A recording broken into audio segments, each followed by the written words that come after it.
في شأن آخر الآن، أفاد موقع أفيا نيوز السويسري بأن شركة بيل تكسترون الأمريكية لصناعة الطائرات وقعت في معرض لوبورجيه في باريس، وقعت عقدا مع القوات الجوية التونسية لاقتناء 12 مروحية من طراز بيل 412 التي تستخدم في مهام عسكرية وأمنية متعددة الأغراض.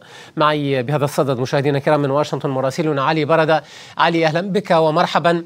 هذه لعلها المرة الأولى التي يطلب فيها بلد في المنطقة المغاربية هذا النوع من المروحيات الأمريكية. هل تدخل تونس سباق التسلح المغاربي بمروحيات أمريكية؟ في خطوة لافتة ومفاجئة، تونس تبرم عقدا عسكريا هو الأول من نوعه في المنطقة المغاربية لاقتناء 12 مروحية أمريكية متطورة من طراز بيل 412. الصفقة تم توقيعها في معرض لوبورجيه بباريس في لحظة تؤكد أن تونس تعزز قدراتها الجوية والأمنية بسرعة لافتة. ماذا عن هذه الطلبية؟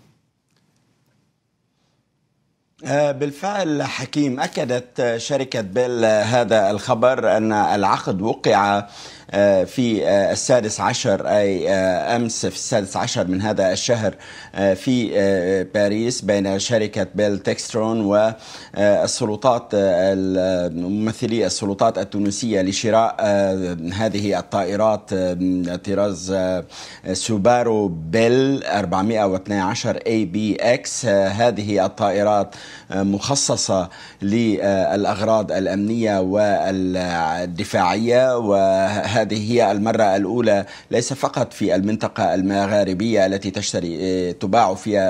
يباع فيها هذا الطراز من الطائرات، بل في كل أنحاء أفريقيا. تونس هي الدولة الأولى التي تشتري هذا النوع من الطائرات، علما أن لديها طائرات أخرى من صناعة هذه الشركة، ولكن تلك الطائرات وعددها 39 الموجودة لدى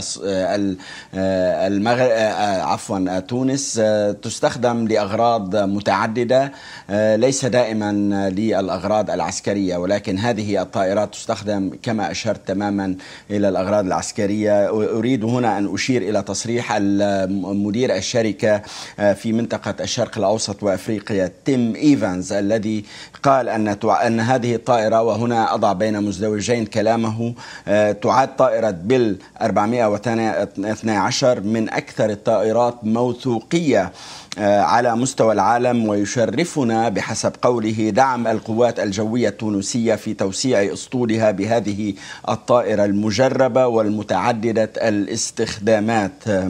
وأشار إلى أن بيعها لتونس يعني دخولها إلى الخدمة للمرة الأولى في القارة الأفريقية، وبذلك توسع القوات الجوية التونسية استخداماتها ليس فقط لهذا الطائرات بل من طرز أخرى من شركة بيل، وهذا أمر لم يحصل مسبقا في القارة الأفريقية. وأنا أشكرك جزيل الشكر علي بردة مراسلنا متحدثا من واشنطن.